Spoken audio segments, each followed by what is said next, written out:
Ya, selamat malam kita semua. Senang sekali nih melihat wajah-wajah lama yang awet muda semuanya. Jadi nggak terlalu pangling saya. Jadi seperti ketemu waktu berapa puluh tahun yang lalu gitu ya, sama aja wajahnya jadi awet muda semua saya lihat. Jadi ya senang lah. Kemarin diminta untuk sharing begitu ya. Jadi saya hanya sharing saja tentang apa sih yang paling penting di dalam hidup ini gitu ya. Dan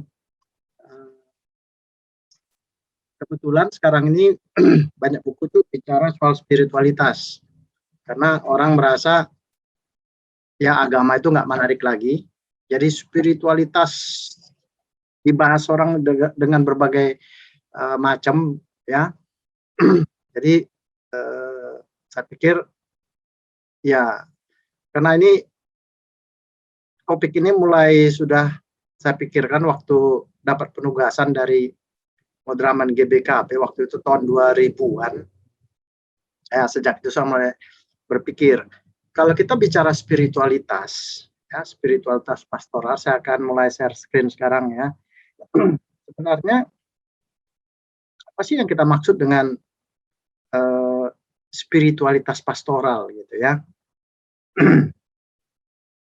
Apakah spiritualitas pastoral itu hanya bicara soal doa gitu ya, atau spiritualitas pastoral itu hanya bicara soal membaca Alkitab ya? Apakah spiritualitas pastoral itu bicaranya soal pergi mengasihkan diri ke suatu tempat?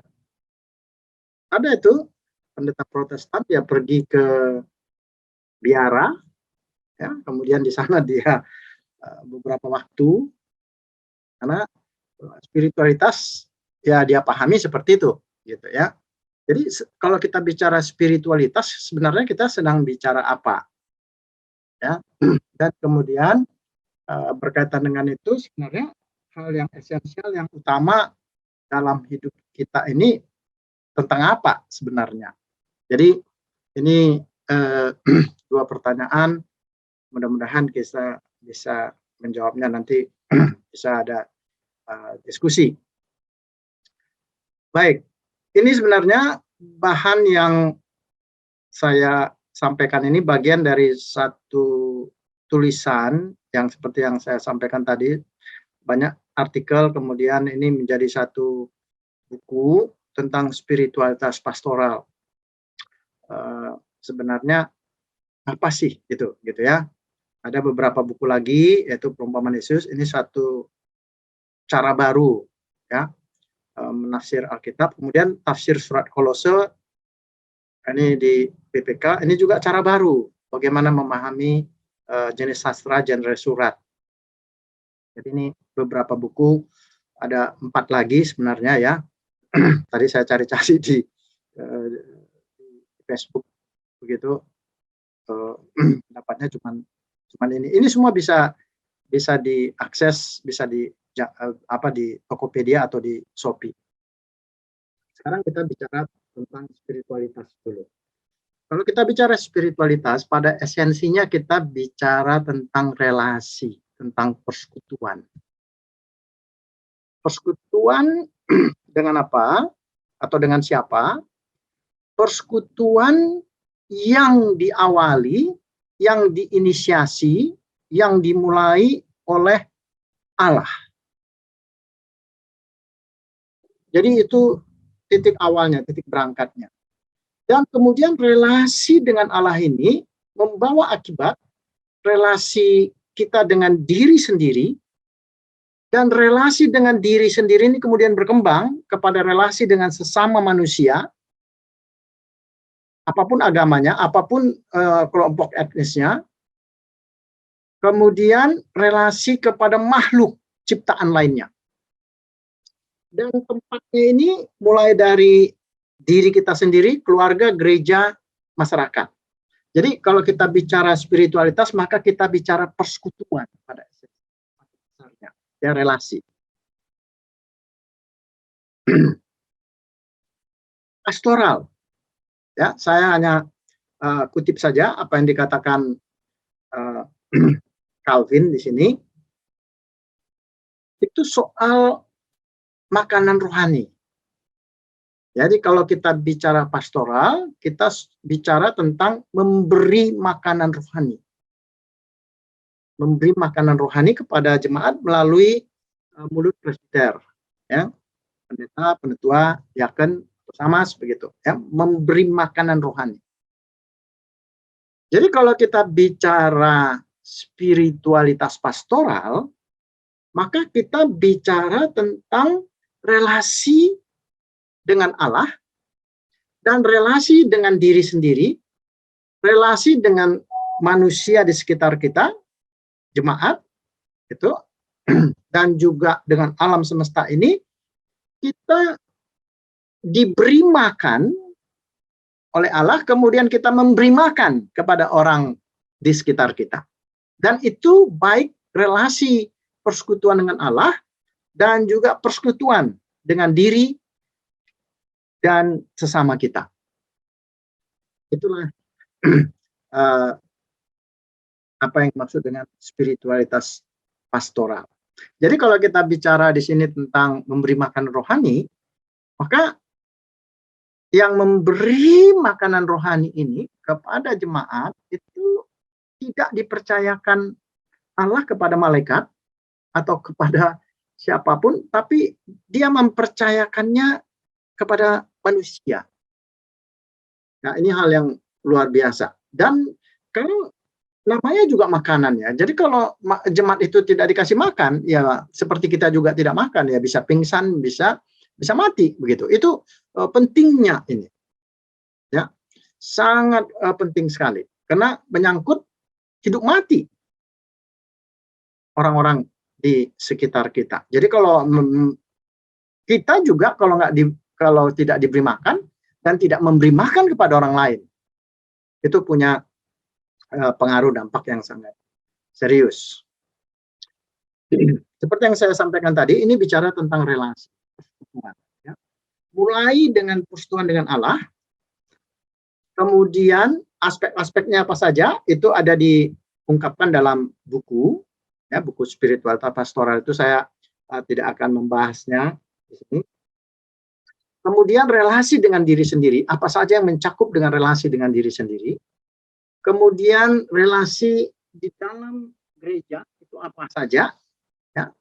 Kemudian relasi dengan masyarakat itu apa saja. Kemudian relasi dengan lingkungan hidup. Ya, sekarang ini kita tidak bicara lagi tentang ekologi, ya, tapi kita sudah bicara tentang ekoteologi. Dan ini menjadi sangat serius akhir-akhir ini kalau kita lihat. Kalau kita perhatikan dua negara yang tidak mau tanda tangan protokol Kyoto itu sudah bertemu membahas ini, yaitu China dan Amerika. Jadi ini sudah menunjukkan hal yang sangat serius, gitu ya. Dan juga kalau kita lihat ada negara di sebelah timur Australia itu sudah hampir tenggelam, mungkin sudah tenggelam pun. Kemudian itu Maldives hampir tenggelam. Itu tempat yang indah, banyak orang ingin ke sana, sudah hampir tenggelam. Kenapa mereka tenggelam? Oleh karena es di kutub itu sudah mencair. Ya, jadi ini persoalan yang serius. Sekarang bagaimana relasi kita dengan lingkungan hidup? Itu bicara tentang spiritualitas. Nah, ini aspek-aspek itu dibahas di dalam buku yang ditulis ini, ya. Oke. Seperti yang saya sampaikan tadi, spiritualitas itu adalah bicara tentang relasi, persekutuan. Jadi persekutuan dengan Allah, kemudian persekutuan dengan manusia lainnya atau makhluk hidup lainnya atau lingkungan hidup, begitu ya. Jadi kalau kita lihat, kalau saya katakan tipe spiritualitas pastoral, ini adalah bicara tentang perjalanan kita hari demi hari. Ini keadaan kita hari demi hari. Kadang-kadang relasi kita, persatuan kita dengan Allah itu baik. Walaupun relasi kita dengan Allah baik, tapi relasi dengan sekitar kita itu tidak baik. Atau relasi kita dengan Allah tidak baik, ya kadang-kadang kita juga dengar khotbah gitu nggak mau taat, itu baca Alkitab juga, aduh susah nih gitu ya, nggak maulah, ya, saya sulit mengasihi dia, saya sulit mengampuni dia gitu, agak kita memberontak kepada Allah, ya. Dan saya kira itu hal yang normal. Kalau kita lihat Nabi Habakuk juga, ya dia protes kepada Allah, dia punya keberatan yang saya kira keberatan yang benar. Dia katakan begini kepada Allah kalau kita baca kitab Habakuk. Dia katakan, Tuhan, kami ini memang jahat. Kami harus dihukum. Itu saya bisa terima. Tapi kalau yang menghukum kami itu, kami ini kan umat-Mu. Kalau yang menghukum kami itu adalah orang yang lebih jahat dari kami, saya tidak bisa terima. Gitu ya. Jadi dia protes kepada Allah. Jadi kadang-kadang kita juga begitu, ya. Kita meragukan kebaikan Allah, kita merasa kenapa Allah itu sepertinya tidak mau mendengar doa. Tapi hubungan kita dengan sama itu baik.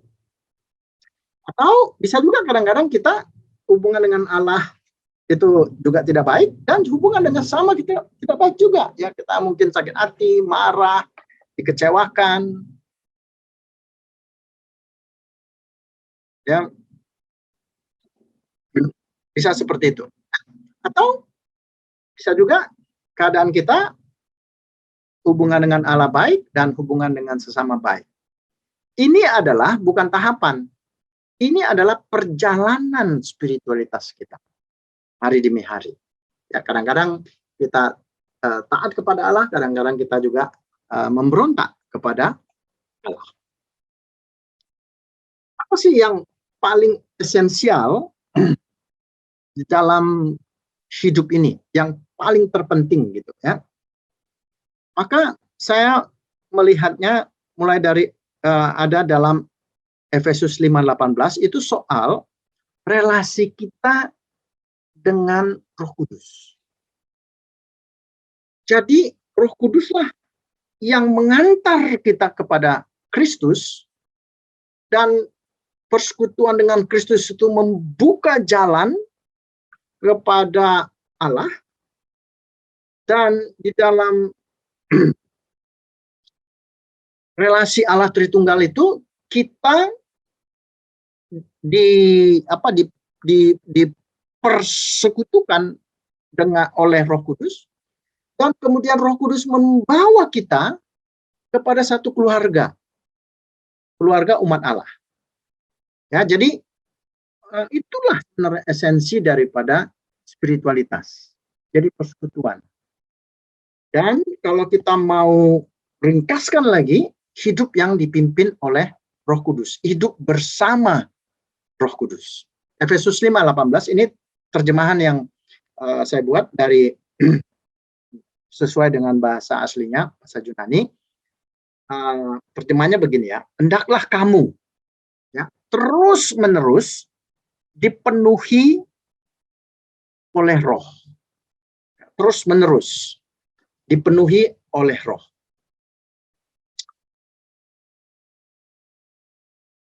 Ini dimulai dengan kata hendaklah. Itu merupakan satu perintah. Jadi bukan satu pilihan atau alternatif. Itu merupakan suatu keharusan. Ya, perintah yang tidak bisa tidak.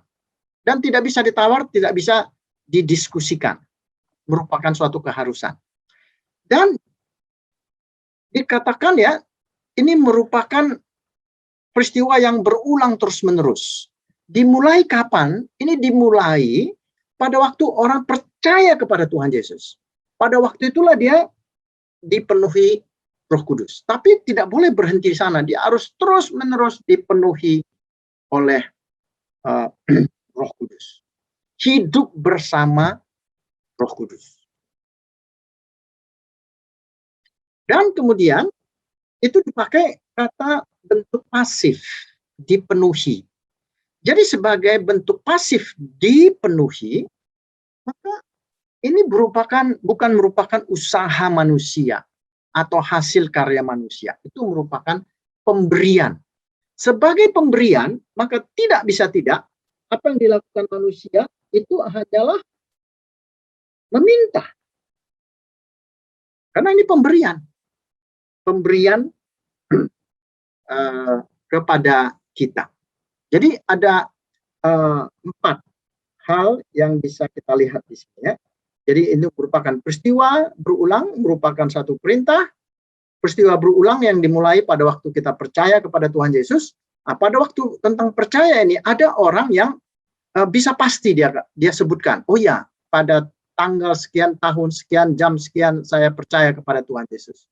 Ada juga yang mengatakan, ya saya tidak tahu ya kapan saya percaya, tapi saya sudah ya percaya gitu. Itu nggak dipersoalkan ya. Bukan itu persoalan pokoknya. Persoalan pokoknya adalah bahwa dia sudah dipenuhi oleh Roh Kudus. Kemudian dipenuhi Roh Kudus ini, kalau kita lihat nanti mulai ayat 19, 20, 21 dari Efesus itu, kemudian lanjut ke 22, relasi di dalam keluarga dibahas Paulus di situ, maka kelihatan ada dampaknya, ada akibatnya. Ya. Apa bukti orang dipenuhi Roh Kudus? Maka Paulus menunjukkan 4. Jadi dipenuhi Roh Kudus ini bukan soal dia bisa berbahasa roh, begitu ya. Bukan soal juga dia bisa menyembuhkan orang atau membangkitkan orang, bukan itu esensinya. Ya, karena itu adalah karunia. Jadi bukan soal apa yang diberikan, tapi soal relasi kita dengan pemberi itu sendiri. Itu yang paling utama. Dan kalau kita lihat di Efesus ini ada 4 ya, pengaruh bukti bahwa orang itu dipenuhi oleh Roh Kudus. Bukti pertama itu adalah dia berkata-kata seorang kepada yang lain dalam mazmur, kidung puji-pujian, nyanyian rohani, kemudian bernyanyi dan bersorak bagi Tuhan. Itu yang kedua. Yang ketiga, dia bisa mengucap syukur atas segala sesuatu. Karena kenapa dia bisa mengucap syukur? Karena dia tahu bahwa apapun yang terjadi di dalam hidup dia ini, itu adalah hidup dalam persekutuan dengan Roh Kudus. Sehingga dia melihat masalah persoalan dalam perspektif yang berbeda. Kemudian bukti yang lain adalah dia bisa tunduk satu dengan yang lainnya. Kemudian tunduk dengan satu yang lainnya ini dibawa Paulus kepada relasi di dalam rumah tangga. Ya, istri tunduk kepada suami. Oleh karena apa? Oleh karena suami mendemonstrasikan kasih ya, kepada istrinya, sehingga dia mau tunduk. Nah, inilah esensi pokok daripada spiritualitas pastoral. Jadi kalau kita bicara spiritualitas pastoral, maka kita bicara tentang hidup bersama Roh Kudus. Hidup dalam persekutuan dengan Roh Kudus. Oleh karena itu, menjadi penting bagi kita sekarang adalah bagaimana kita bisa mendengar suara Roh Kudus. Apakah bisa kita dengar suara Roh Kudus? Ya bisa, karena Roh Kudus itu bukan kuasa, tapi dia adalah pribadi, oknum ketiga dari arah Tritunggal itu sendiri. Sehingga kita bisa mendengar suaranya. Yang jadi persoalan adalah bagaimana kita bisa mendengar suara Roh Kudus hari demi hari. Bagaimana saya tahu hari ini saya dipimpin Roh Kudus? Apakah dipimpin Roh Kudus itu bergantung kepada perasaan saya? Atau dipimpin Roh Kudus itu bergantung kepada pengertian saya? Atau dipimpin Roh Kudus itu bergantung kepada suara hati saya? Bagaimana caranya? Gitu ya. Seperti yang saya sudah katakan tadi, kalau kita bicara spiritualitas pastoral, Itu kita bicara hidup bersama Roh Kudus, hidup yang dipimpin Roh Kudus. Roh Kudus bersama dengan kita. Ya, kalau saya berbuat dosa bagaimana? Apa Roh Kudus itu pergi keluar meninggalkan saya? Tidak.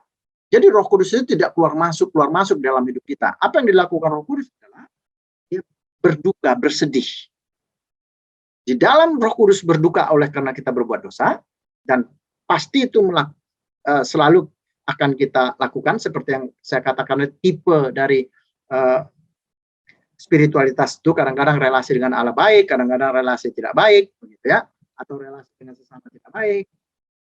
Itu keadaan-keadaan yang tidak baik, begitu mendukakan Roh Kudus, dan Roh Kudus kemudian membawa kita, mempersekutukan kita kembali kepada dirinya, kepada Allah Tritunggal itu.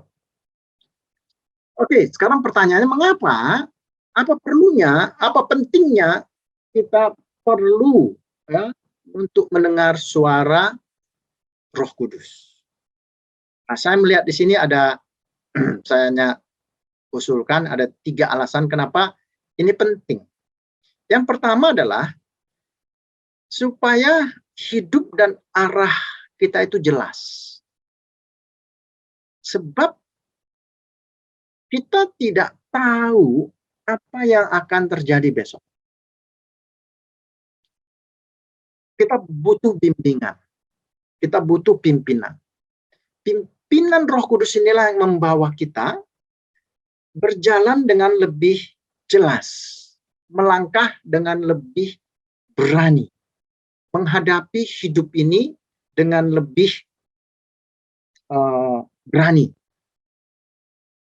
Karena apa? Arahnya jelas. Kita tidak ke kiri dan ke kanan. Kita tidak tahu atau muter-muter gitu, ya, kita tidak tahu arahnya kemana, ya, tapi jelas gitu. Yang kedua adalah supaya apa yang kita lakukan dalam hidup ini, pelayanan kita, relasi kita tadi itu, dengan diri sendiri, dengan sama, dengan alam semesta, itu menjadi lebih efektif. Misalnya kalau kita lihat ya, para rasul juga, mereka mau pergi mengabarkan Injil. Roh Kudus mengatakan stop, jangan pergi ke sana, pergi ke arah lain.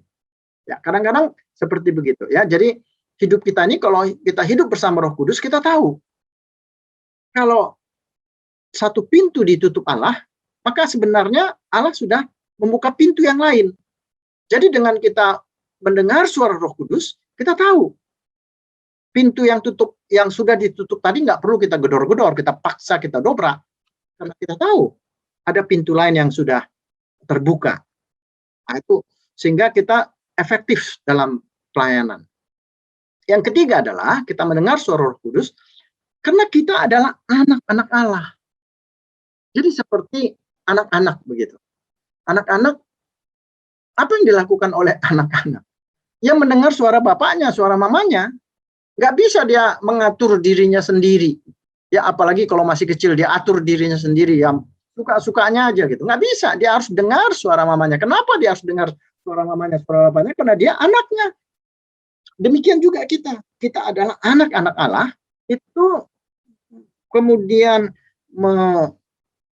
menuntut kita, ya, mendorong kita untuk mendengar suara dari Bapa kita. Jadi ini 3 alasan mengapa kita perlu dalam hidup sehari-hari untuk mendengar suara Roh Kudus. Jadi hidup dengan arah yang jelas. Karena apa? Karena banyak keputusan yang harus kita buat dalam hidup ini. Dalam setiap keputusan itu kita tidak tahu apa akibat dampak dari keputusan yang akan kita buat itu. Kita mungkin hanya melihatnya setahun 2 tahun gitu ya, sama seperti Abraham juga, dia pernah membuat keputusan yang salah, dampaknya panjang ya, bahkan bisa saya katakan dampak dari keputusan yang dibuat Abraham pada waktu itu dampak sampai sekarang ya. Dia lebih mendengarkan apa yang dikatakan istrinya untuk mengambil gundiknya itu ya. Memang cantik karena ini adalah pemberian dari Firaun waktu mereka di Mesir. Jadi keputusan yang kita ambil pada hari ini itu akan berdampak panjang dan kita tidak tahu apa yang akan pengaruh impact dari keputusan yang kita buat itu. Oleh karena itu kita betul-betul perlu meminta pimpinan Roh Kudus. Kemudian supaya apa yang kita lakukan itu efektif dan itu menunjukkan keharusan bahwa kita sebagai anak-anak Allah. Tujuannya adalah supaya hari demi hari kita menjadi serupa dengan Kristus. Inilah sebenarnya tujuan hidup manusia, menjadi serupa Kristus. Oke. Tentang hal ini mungkin saya tidak akan perpanjang di sini ya. Mendengar suara Roh Kudus. Apa itu mendengar suara Roh Kudus? Maka ada dua hal. Seperti yang tadi dikatakan dipenuhi. Ya, dipenuhi oleh Roh. Itu adalah pemberian. Sebagai pemberian dia, yang bisa kita lakukan adalah meminta pada pemberi itu. Tapi kita melihat juga bahwa mendengar suara Roh Kudus ini itu merupakan bukan hanya pemberian, tapi merupakan suatu keterampilan. Sebagai keterampilan, itu bisa dipelajari, bisa dilatih. Mendengar suara Roh Kudus itu adalah keterampilan. Jadi tidak hanya pemberian, tapi dia keterampilan. Keterampilan yang bisa kita latih, kita beri, kita pelajari. Nah, pokok yang kedua inilah yang menjadi perhatian, gitu ya. Mendengar suara Roh Kudus. Saya akan masuk lagi kepada soal aspek persekutuan tadi, ya, persekutuan.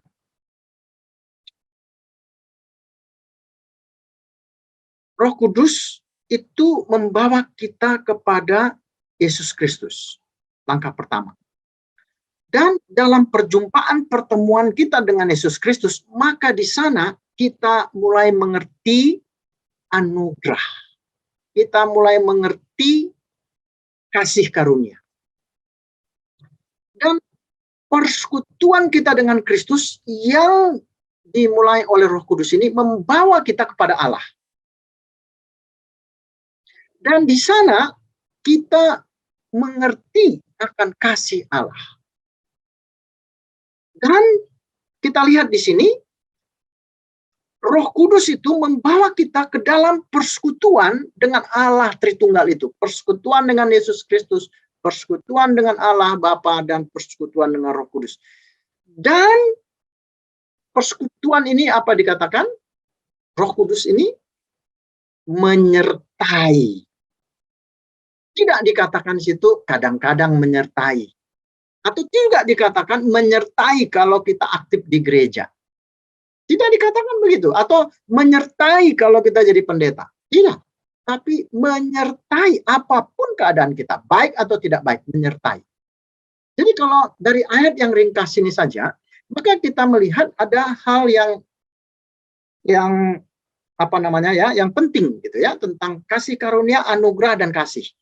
Ini perjalanan yang hari demi hari kita semakin dalam mengertinya.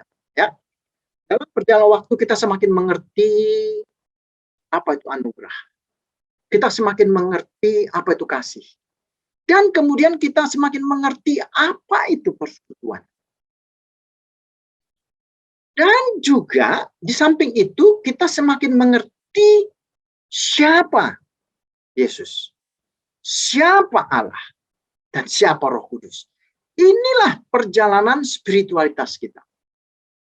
Dan keterampilan-keterampilan pemberian hidup bersama Roh Kudus ini, maka secara sederhana dan umum kita berada di dalam tiga kata ini. Ya, di dalam persekutuan Allah Tritunggal itu. Ya. Kristus, Allah, Roh Kudus. Anugerah, kasih, persekutuan. Oke, ini hal yang uh, luar biasa juga ya kalau kita mau uraikan dari uh, apa yang dikatakan Paulus secara ringkas ini. Jadi bisa saya katakan begini ya. Jadi Roh Kudus itu pertama sekali dia membawa kita kepada Yesus Kristus, kemudian membawa kita ke dalam persekutuan dengan Allah Tritunggal, dan dia juga membawa kita dalam persekutuan dengan sesama jemaat lainnya. Persekutuan inilah, relasi inilah yang dibicarakan oleh spiritualitas pastoral. Persekutuan, ya, relasi. Ya, diri sendiri, relasi dengan sesama, relasi dengan alam semesta ini. Dan itu punya aspek-aspek yang cukup luas, gitu ya. Nah, itu yang bisa nanti dibaca pada buku yang ditulis ini. Dengan demikian, kalau kita bicara spiritual pastoral, kalau kita membahasnya, oh ini hanya bicara soal doanya, hanya bicara soal retreat, ini hanya bicara soal Alkitab, maka kita mereduksi spiritualitas itu. Padahal ini bicara apa substansi hidup sebagai orang Kristen. Mendengar suara Roh Kudus, ya. Di mana kita mendengar suara Roh Kudus? Dalam persekutuan jemaat. Yang kedua, dalam persekutuan dengan Allah Tritunggal itu. Ya, yang lebih penting adalah bagaimana cara kita mendengar. Maka secara praktis bisa saya katakan begini, ya. Kita memeriksa kualitas hati kita dengan 3M. Mengasihi, melayani, mengampuni. Kenapa? Mengasihi, melayani, mengampuni. Kita tidak bisa mengasihi kalau itu bukan pekerjaan Roh Kudus. Kita hanya mau dikasihi. Melayani, kita tidak suka. Kita maunya dilayani. Jadi kalau kita mau melayani, itu pekerjaan Roh Kudus. Mengampuni, kita tidak mau mengampuni. Kita pasti mau membalas. Karena itu memang hakikat kita. Jadi kalau kita mau mengampuni, itu adalah pekerjaan Roh Kudus. Jadi ada seorang ya mengatakan begini, wah sudah beberapa kali berganti pendeta di jemaat kami, tapi ada yang tidak bisa mengampuni. Bagaimana caranya? Langsung saya katakan, ini satu bukti yang baik bahwa mengampuni itu sulit. Memang itu bukan pekerjaan manusia. Mengasihi itu sulit. Melayani itu sulit. Saya akan tunjukkan ya, kesulitan mengasihi. Ya. Nanti. Jadi mungkin hari ini kita akan berpikir, oh saya hari ini tidak bisa melayani. Tapi apa saya hari ini bisa mengasihi ya? Mungkin saya nggak bisa mengasihi. Tapi mungkin saya bisa mengampuni. Ya. Nah, itu suara Roh Kudus. Jadi mengasihi, melayani, mengampuni tidak sekaligus terjadi dalam satu hari. Mungkin satu hari satu atau satu minggu satu malah. Ya, seperti tadi itu perjalanan kita kan kadang-kadang baik tidak baik tadi. Ya, mengasihi, melayani, mengampuni. Melayani, ya, apakah itu mudah? Tidak. Sering kita berpikir bahwa kita melayani jemaat kita berpikir itu yang dia butuhkan. Jangan-jangan kita membuat mereka jadi objek dari apa yang menjadi keinginan kita. Bukan menjadi subjek di dalam pelayanan itu. Mengasihi. Itu sulit. Apa itu mengasihi? Kan begitu ya. Mengasihi itu kan bukan soal perasaan. Itu adalah soal tindakan, perbuatan. Ya, Allah mengasihi kita dengan bagaimana caranya memberi anaknya kepada kita. Supaya apa? Supaya kita mendapat hidup yang kekal. Kenapa rupanya dapat hidup yang kekal? Oleh karena kita tidak memiliki hidup yang kekal. Itu yang tidak kita punya.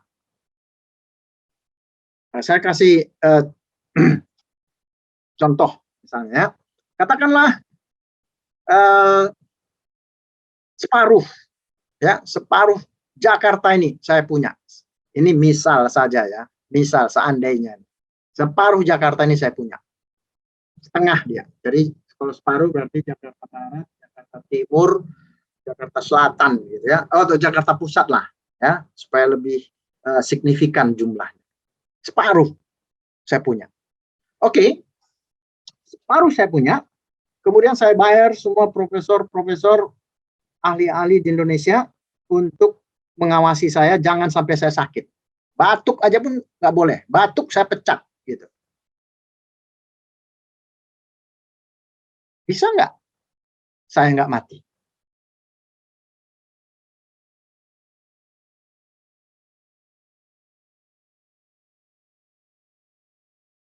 Oh, kurang sakti. Ya. Oke, setengah dunia ini saya punya. Separuh dunia ini saya punya. Semua profesor yang dapat Nobel, profesor dari Harvard, dari Yale, dari Cambridge, saya bayar semua untuk mengawasi kesehatan saya. Jangan sampai saya batuk sedikit pun. Dari ujung rambut, ahli ujung rambut. Semua profesor doktor yang ahli, ya, penyakit dalam, jantung, apalagi paru-paru, lever, sampai ujung kaki, urusan kuku, profesor doktor saya bayar semua. Saya bilang sama mereka, jangan sampai saya batuk, apalagi saya mati. Bisa nggak? Separuh dunia ini saya punya. Nggak bisa kan? Kalau gitu apa yang saya tidak punya? Hidup. Jadi kasih itu adalah Allah mengasihi saya, berarti Allah memberi yang saya butuhkan. Itu kasih. Itu mudah, sulit. Nah, ada seorang teman Romo, orang Katolik, dia bilang begini kepada saya, Pak, di lemari saya itu banyak baju batik, Pak. Gitu. Terus gimana, Romo? Ya itu umat yang memberikan semua baju batik. Romo kan seragamnya sudah ada, bajunya sudah ada. Dia pakai baju batik mau kemana?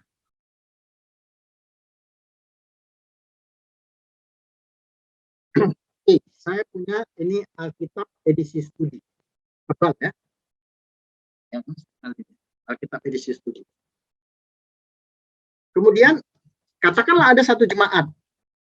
Dia katakan, Pak Pendeta Arman, kami satu keluarga ini sangat mengasihimu, dan saya lihat Alkitab edisi studi yang dimiliki, karena ini Alkitab edisi studi yang pertama kali keluar, ya.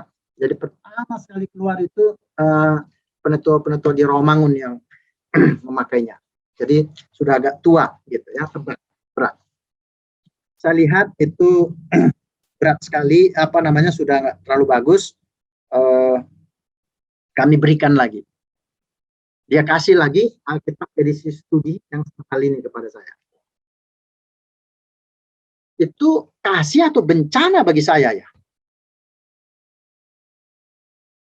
Kalau saya tidak pakai, tidak bawa nanti ke gereja, dia pasti bilang, Pak Pendeta nggak suka ya dengan Alkitab yang kami beri ya. Kami udah ini loh, cari setengah mati loh Alkitab itu. Bahkan kami menabung untuk beli itu. Pak Pendeta nggak senang ya? Kalau saya bawa ke gereja, jemaat pasti heran, Pak Pendeta kok Alkitabnya di studio bawa 2, tebal jadi berat begini. Bencana kan? Jadi mengasihi itu memberi yang dibutuhkan. Itu bencana kalau kita tidak memberi apa yang dia butuhkan.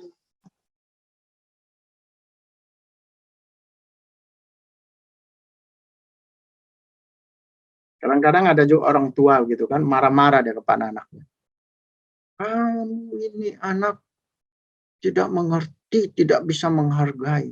Kamu tahu nggak, papamu ini dari malam sampai malam bekerja setengah mati, berjuang setengah mati, tahan panas, tahan dingin, hujan badai, papa tempuh semuanya. Hanya untuk apa? Hanya untuk kalian semua.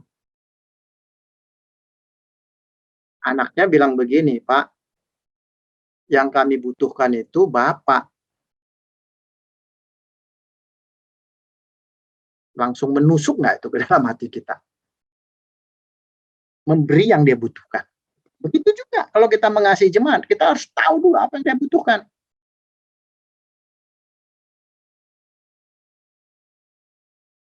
Ya, orang seperti usia saya ini kan kadang-kadang ulang tahun gitu, dikasihlah kue ulang tahun yang mahal-mahal.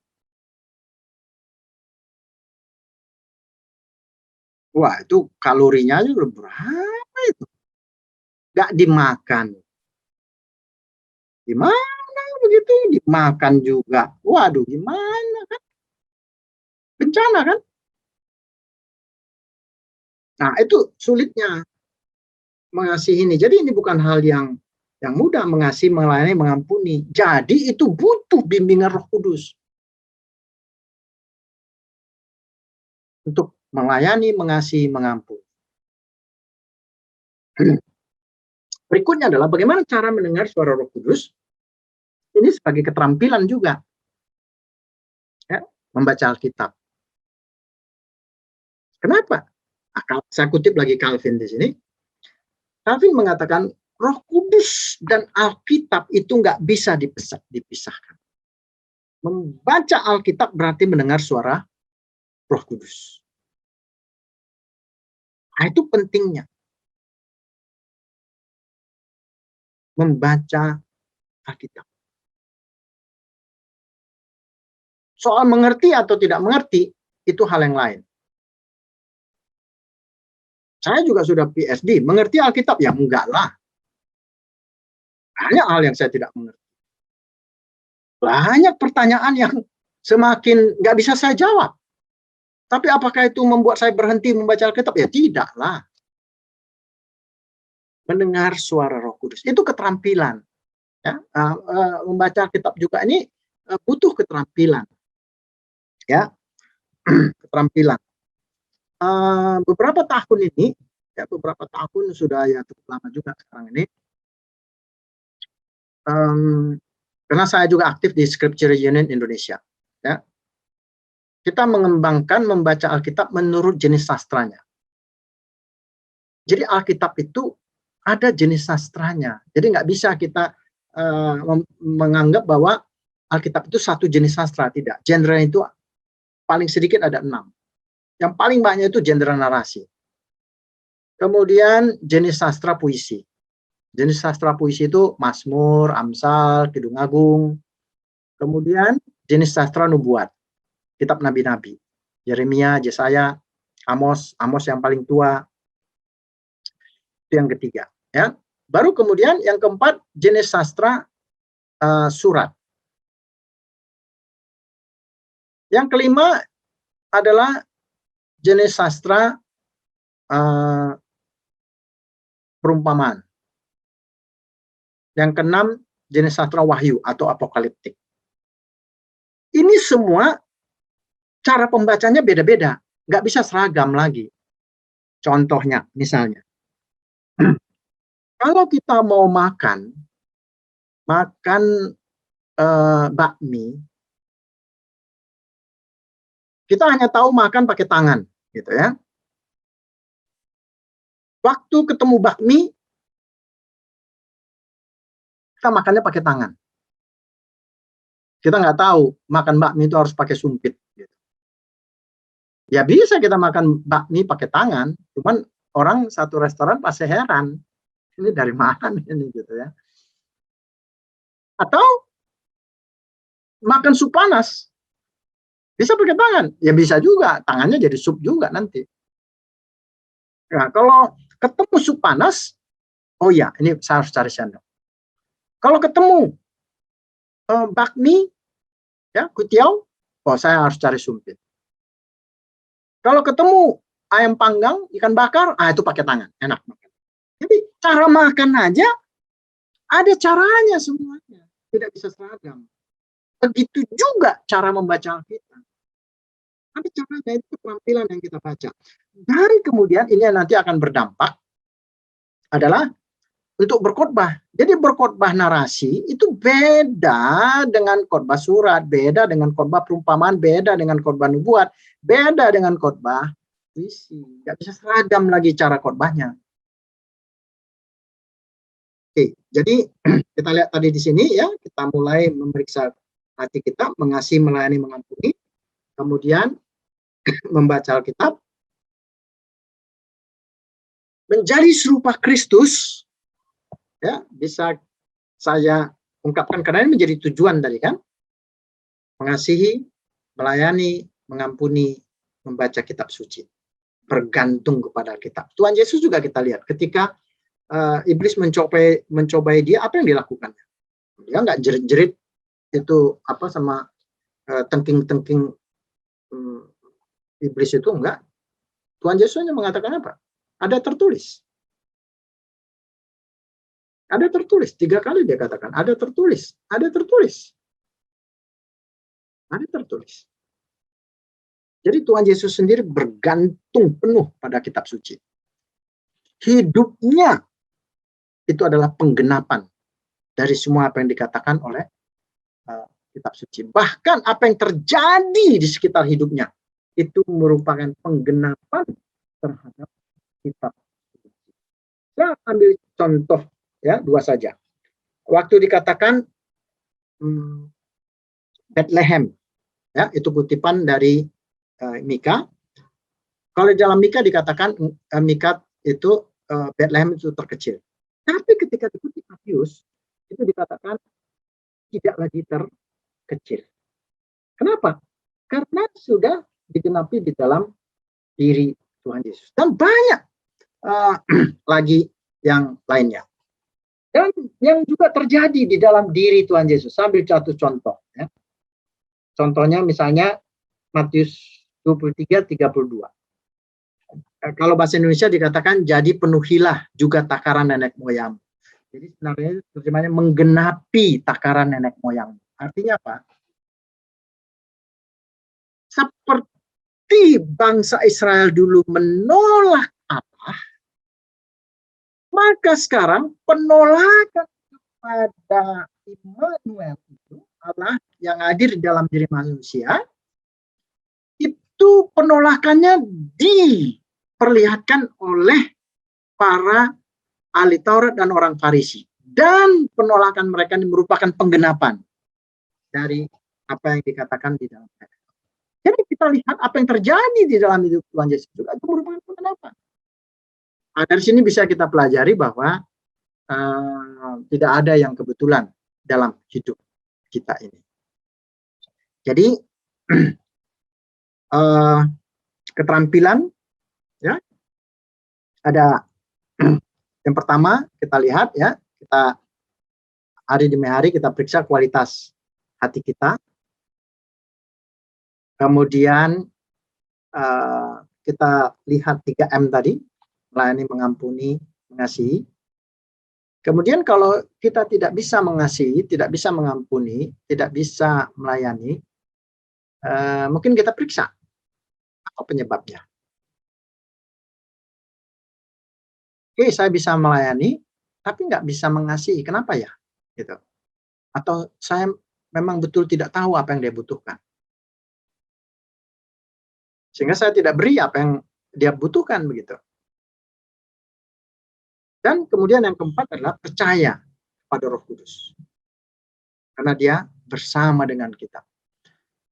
Dalam hidup ini, pastilah kita sering melakukan keputusan yang salah, melakukan hal kegagalan. Tapi kabar baiknya adalah kalau kita paham teologi salib, ya, teologi salib itu Allah bisa mengubah apa yang dianggap manusia menjadi kegagalan, apa yang dibuat manusia itu kerendahan, itu menjadi bisa jalan kepada kemuliaan. Jadi Allah bisa mengubahnya. Ya, Allah bisa mengubahnya. Nah, yang penting kita mau taat kepada pimpinan Roh Kudus. Itulah kalau kita bicara tentang spiritualitas pastoral. Jadi ringkasnya begini ya, kalau kita bicara spiritualitas pastoral, kita bicara relasi, kita bicara persekutuan. Pertama sekali itulah persekutuan dengan Roh Kudus. Dan kemudian persekutuan dengan Roh Kudus ini membawa kita ke dalam persekutuan dengan Allah Tritunggal itu.